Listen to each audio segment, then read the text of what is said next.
Friends, welcome to my channel. আজকে বানিয়ে নেব হলো সেই আমার জনপ্রিয় ফেমাস রেসিপি বাসন্তী পোলাও, সব বাঙালিদের ক্রাশ। ওর সাথে চিকেনের একটা নতুন রেসিপি নিয়ে আসছি।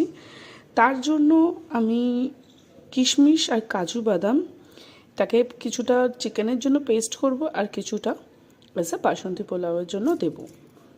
চিকেনটা আমি ধুয়ে নিয়ে এসেছি আর এর ভেতরে আমি হাফের একটু বেশি গন্ধরাজ লেবু রস করে দিয়েছি। আমার কাছে গন্ধরাজ লেবু অ্যাভেলেবেল ছিল, আপনারা যে কোনো লেবু দিতে পারেন, বাট গন্ধরাজ লেবুর টেস্টটা একটু বেশি ভালো হয়। এখানে আমি কাশ্মীরি রেড চিলি পাউডার দিচ্ছি আর এখানে আমি একটু সামান্য হলুদ গুঁড়ো জাস্ট বাস দিয়ে আর নুন দিয়ে এটাকে আমি ম্যারিনেট করবো। আমি ভালো করে চিকেনে ম্যারিনেটটা করে রাখবো যাতে মানে প্রত্যেকটা নুন, লঙ্কা, হলুদ পুরোটাই চিকেনের ভেতরে ভালো করে মিক্সড হয়ে যায়।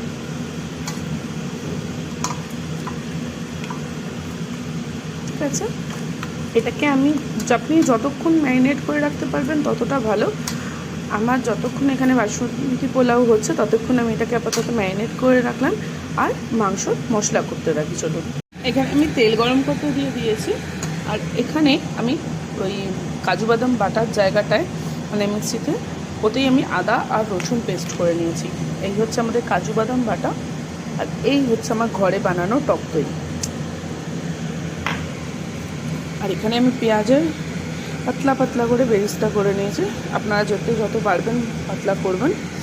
এবার আমি এটা একটুখানি বেরেস্তা করে লাল লাল করে ভেজে নেব। এখানে গোল্ডেন ব্রাউন তো হয়নি এখনও, জাস্ট ব্রাউন কালার হওয়া শুরু করেছে। এর ভেতরে আমি এখন জাস্ট কিছুটা চিনি অ্যাড করব যাতে এটা ক্রিস্পি হয়ে যায় পেঁয়াজটা আর লাল নিজের কালারটা একটা চলে আসে। আমি বেরেস্তাটা অ্যাকচুয়ালি ওঠাবো না, তেল কড়াতেই থাকবে, মানে অ্যাজ আ বেরেস্তাটা ওতেই থাকবে। দেন আমি চিকেন অ্যাড করবো। পেঁয়াজ এখানে গোল্ডেন ব্রাউন হয়ে গেছে, জাস্ট আমি চিকেনসগুলো সাথে অ্যাড করব।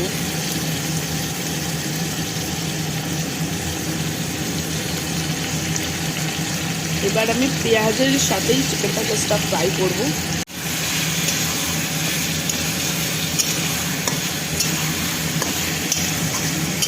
চিকেনটা একটু ফ্রাই হয়ে এসছে, এর মধ্যে আমি দিয়ে দেবো হচ্ছে আদা রসুনের পেস্ট। কষানো আদা রসুনের পেস্ট, পেঁয়াজ আর মাংস।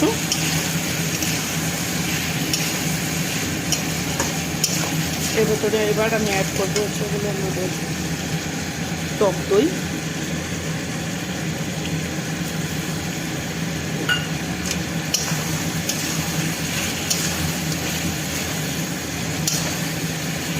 এতে আমি একটুখানি Kashmiri red chilli powder add করবো আর জিরে ধনে পাউডার।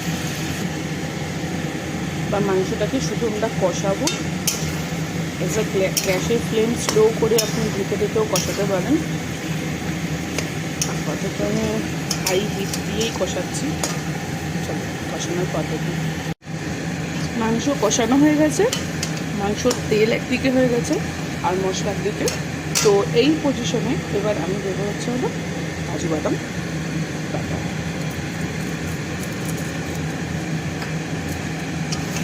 কাজু বাদাম বাটা দেওয়ার পর ভালো করে আমরা এটাকে আরেকটু কষাবো। দেন আমরা জল দিয়ে এটাকে চিকেনটাকে বয়েল হতে দেবো। এখানে আমি তো জাস্ট একটু কী বলে কস্তুরি মেথি অ্যাড করলাম, জাস্ট ফ্রাই করবো এটাকে টস করে। দেন আমরা এবার একটুখানি জল দেবো। এখন কাজু বাদাম বাটাটাও ভালো করে ভাজা হয়ে গেছে। যদি ভাজা হয়ে যাবে প্রমাণ, তেল তো আরেকটু বেশি ছেড়ে আসবে আর এখানে তলায় লেগে যাওয়ার মতো কন্ডিশন হবে। এই সময় এবার আমি দিয়ে দেবো হচ্ছে কাজু বাদাম বাটা যেটা বাটিটায় রেখেছিলাম ওতে জল দিয়ে গ্যাসটা গরম জল দেবেন, কারণ মাংসটা কুক হতে হতে শর্ট করে একদম ঠান্ডা হয়ে যাবে, কারণ নর্মাল ওয়াটার দিলে। আর এখানে আমি কাঁচা লঙ্কা চিড়ে কাঁচা লঙ্কা দিয়েছি, যে যেমন ঝাল খান তেমন হিসাবে ঝাল দেবেন। এখানে আপনি ঝাল লাল লঙ্কার গুঁড়োও দিতে পারেন, বাট আমি দিইনি। এর ভেতরে এবার ওইটা অ্যাকচুয়ালি এটা না বেশি ঝাল ভাল লাগে না, এটা টক ঝাল মিষ্টি ফ্লেভারের, খুব সুন্দর লাগে খেতে।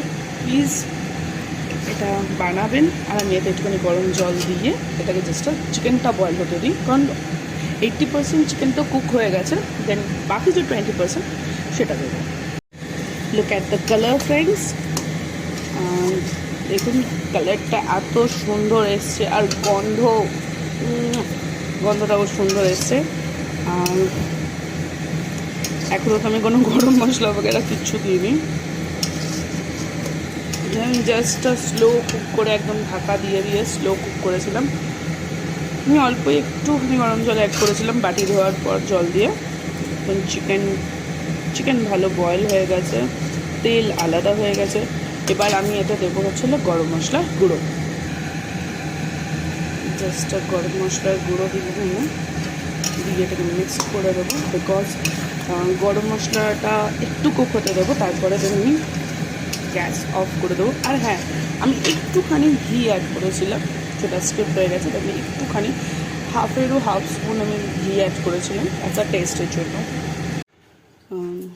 আমার রান্না রেডি, তো আপনারাও ঘরে ট্রাই করবেন, আর প্লিজ কমেন্ট করে বলবেন যে কীরকম হয়েছে।